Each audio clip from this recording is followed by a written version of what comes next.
Happy New Year, fans of Raid Shadow Legends. We're back with another episode, and entering 2026, I was doing a little bit of reflecting on my account, and I feel like a lot changed in this past year.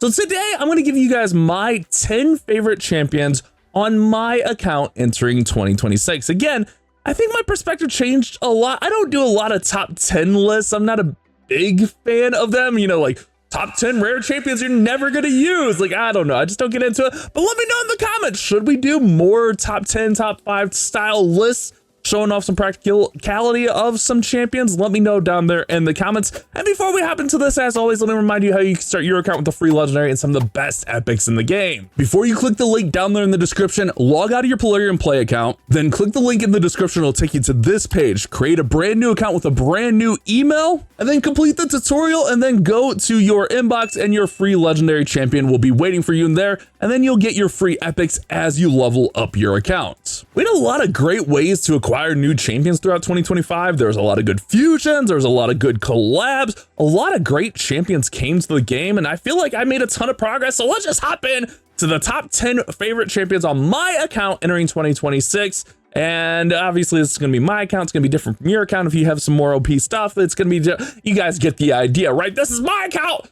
Let's move forward. Let's start with the man right here on the screen, Aphidus Hivelord. I've really enjoyed this guy a ton. I was able to get a 6-star soul form, which means we put Crushing Rend on him, gives him all those extra stats, but gives him some more Ignore defense, which pairs so well with his kit. I love opening up with the A2 here. He attacks all enemies. Before attacking, he places an increased attack. It's an attack-based attack on all allies for 2 turns. Then ignores 25% of the defense if they're not under an HP burn, and if they are, ignores 50%. Then decreases the duration of all enemy debuffs by 1 turn. So if they're under a burn, he's ignoring 50% of their defense. We don't even really need to have him in Savage. I'm using him in a lot of PvE places, so I'm not really worried about like having him built in Savage. If we did, like, he would just nuke like crazy. I might even be able to use him in Arena. But I just have him built in like Perception and Cruel here, because I feel like with that Ignore defense, I could just focus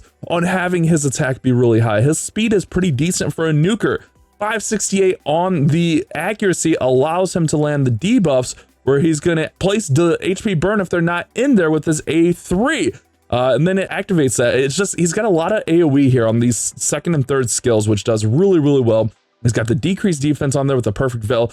Not to mention, like, each time he places that, is decreases their defense. Like, it's just so nice. And then, like, even if you get in a pickle and you need a little bit of crowd control, you can switch him over to his form too. And this is kind of why I have a lot of accuracy on him, because if I do need a little bit of crowd control, we switch him over here. He's got an AoE stun with continuous heal. He's got provoke with strengthen and increased defense. Just, I really fell in love with Aphidus Hivelord. When I pulled him at first, I was like, ugh, this guy kind of sucks. But for PvE, he is kind of a monster, and he is one of my favorite champions moving into 2026. Let's stay on the mythics. Gallus Bloodcrest. I wasn't a big fan of this guy, and then like I watched Crucin's video on Gallus Bloodcrest, and I think maybe even Ash's video talking about how strong he is, and I didn't really realize how good he is.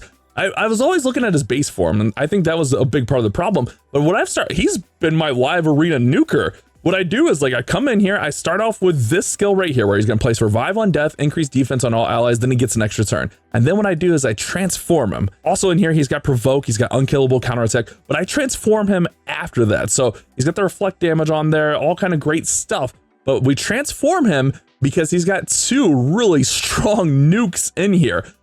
He's got attack all enemies before attacking, places a 60% decreased defense that can't be resisted.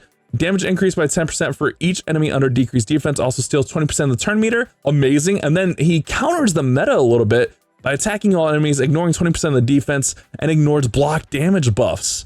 So strong in this current meta. I love this guy. He's immune to crowd control, resets the cooldown of his, like, he's just so good. And again, he's been like my live arena nuker lately. I got him built in 4-piece Stone Skin, 4-piece Savage. He's a defense-based champion, which is really easy to build. We got him at almost 7,000 defense, almost 60k on the HP. I would like him to be a little bit faster, like 250 would be great. I do see him getting lapped a little bit, so I wouldn't mind him being increased on speed. That's my only complaint about my build on him, but the resist is okay. We don't really need the accuracy on there for what I use him for.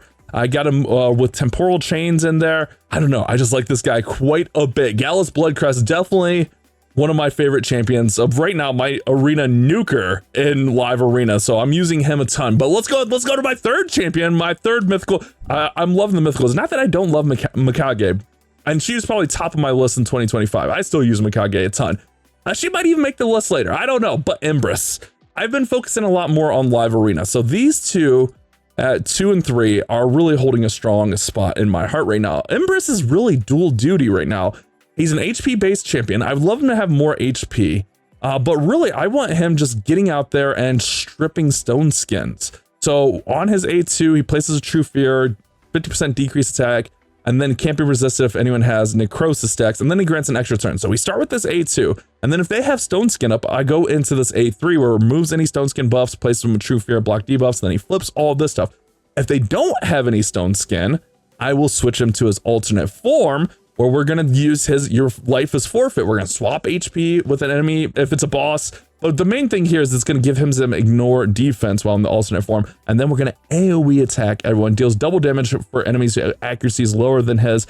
So I should probably have his accuracy a little bit higher. Ignores 50% of enemies defense whose accuracy is equal to or higher than this champion's. Well, I guess, no, I shouldn't have it that much higher. I guess I'm right here. Just ignore me. Just ignore me. I'm all off the rails here. He just has that dual duty of like the crowd control, the stripping the stone skin, and he has a really pretty reliable strip on the stone skin. So Empress definitely has climbed my list as I've started to focus on live arena moving into 2026. Next on the list, we're gonna go with the turtles. Not just one of them. I'm not gonna take up 4 spots with the turtles, but I think this collab was incredibly well done. These turtles are so strong. I think they can clear pretty much, I mean, I proved they can clear pretty much any PvE area of the game as a team. Like, they're just so strong. And this is just like my go-to arena team right now, like just regular arena, throw it on auto. And usually I don't have to worry about them. Like, I know with their ally attacks, they're gonna do really well. Leo's just so nasty. Like, I even use Leo in live arena just because like his kit is just so good. He's got like the unkillable in there. If he drops below 50% HP, then he gets the stone skin in there. He's just such a reliable nuker. He's another defense-based nuker. These guys are just so good. The turtles are. And I think this was just such a well-done collab in Raid Shadow Legends. Again, I don't want to put them, 4 separate spots here, but coming in at number 4 definitely has to be the turtles. The whole kit, like Leo, Donnie, so well done. Even Mikey, who we got for free. I regret not having a soul for Raph. I wish I would have went harder for that. I think this was just a really well done collab, a really reliable PvE, PvP team that anyone can use no matter what stage of the game you're in. So I definitely think the turtles deserve a spot. I'm using them in a lot of places. We're going to put them at number 4 here going into 2026. My number 5 champion is going to be Fabian. We could probably put like Fabian Armand's like similar on the same tier because they're kind of interchangeable, it feels like.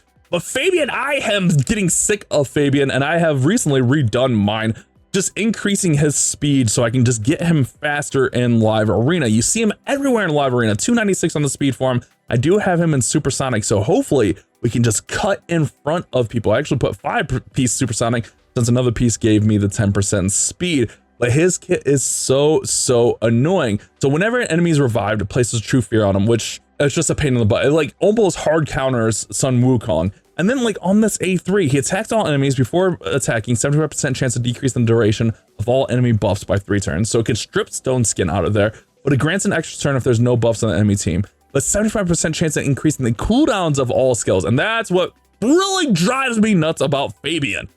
I hate him for it. Like the cooldown, increasing the cooldowns is just so nasty. And then on the A2, like he petrifies, he places fear in there, instantly activates at times. Even his A1 is pretty nasty, where he's gonna attack one time, steals 10% of the turn meter, places True Fear.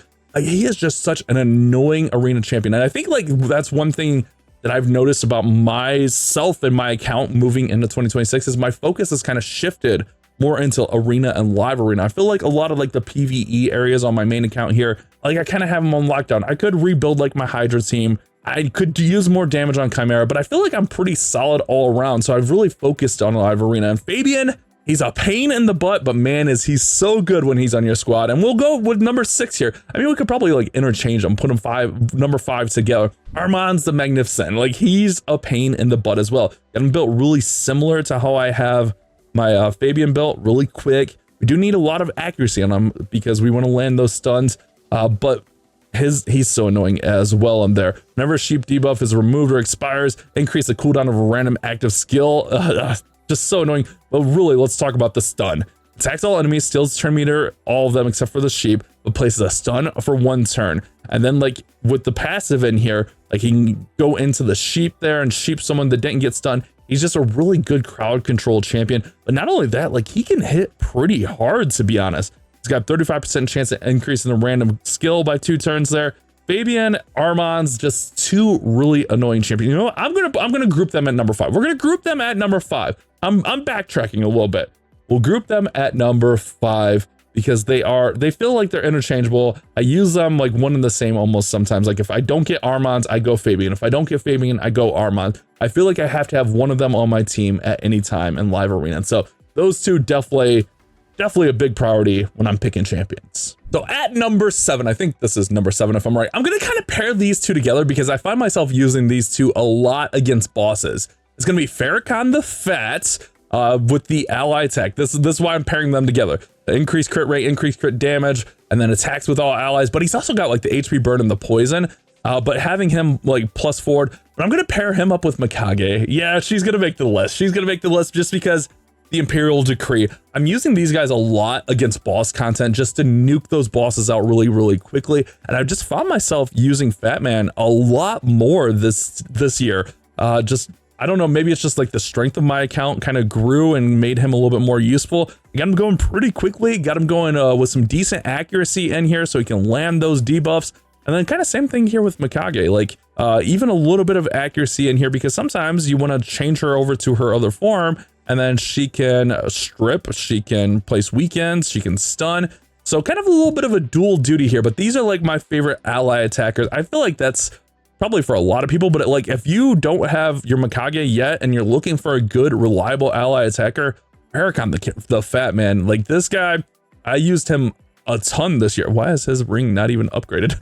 Why is his ring not even upgraded? I don't know, but it just makes his stats even better. This guy I've been using a ton. So my ally attackers, Farrakhan the Fat and Mikage, they have to make the list. And one more epic here at number 8, Godseeker Aniri.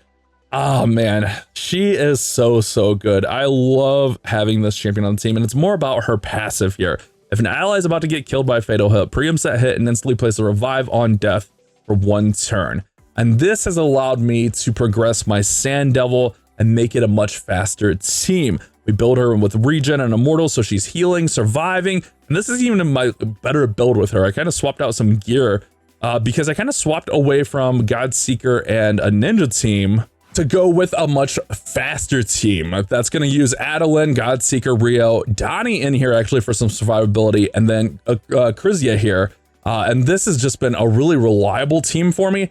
I did have a team that was a little bit faster, but it was like an 80% team, and I was losing a lot of energy because of it. But we got Adeline going first. I was even using Cornelia for the sleep, but Adeline, we got the 5-star soul for her for free, pretty much. But the big thing here is like we just go through, we reset the cooldowns, but then like she gets taken out and then Godseeker brings her back. The main thing is like I need Krizia to stay up here, but Godseeker allows that to happen. We can get through, we can make this a consistent run so that it never fails essentially. Like that's the big thing. I am able to make this faster if like I let everyone die, but then it's a lot more inconsistent. I'm happy with a very consistent 100% 40-second Sand Devil team, and Godseeker Aniri is a huge part of that.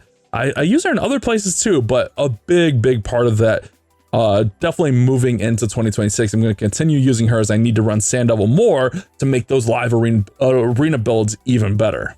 Number 9, it has to be the Titus and the Vault Keeper Wixwell combination, right? Like we can't leave them off of the list. They are my Chimera duo that just runs so nice. I just ran right past Titus there.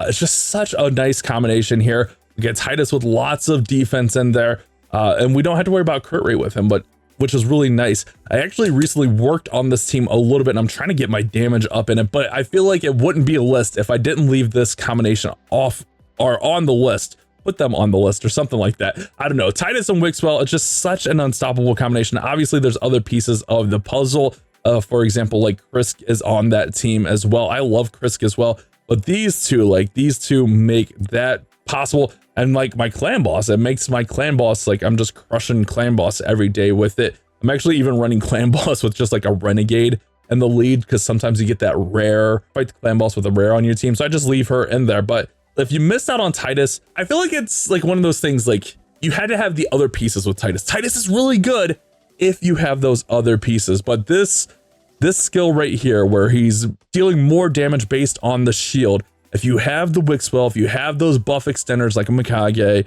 Krisk, there's a lot of other ones, Androck, like just so many other good ones in there. But if you're able to grow that shield and keep it going, it works really, really well with Donnie. Actually, I've actually just started working Donnie into my Chimera team, because he's going to reset that cooldown for Wixwell and allow him to continue to grow that shield. So it's a really, really nasty combination of Titus and Wixwell. Gotta give them some props here on the list. We'll put them here at number 9. I can never find my Titus, but you get the point. And some quick shout outs to some other champions doing some heavy lifting on my account. Arby in Live Arena's doing great, but I feel like Arby, like, you know, Arby's always there. Krisk, we just talked about Krisk.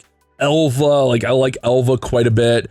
Feral helps out a ton. Feral's so nasty. Even Sun Wukong had a big place, but I've kind of moved away from him. Calvilex I use for like ban bait in Live Arena. But my final spot on the list is going to be a new champion, the new fusion, Yukimasa. I'm looking forward to working on and using Yukimasa in Live Arena. I've been using him ever since that video I did the other day, and I've really been enjoying him.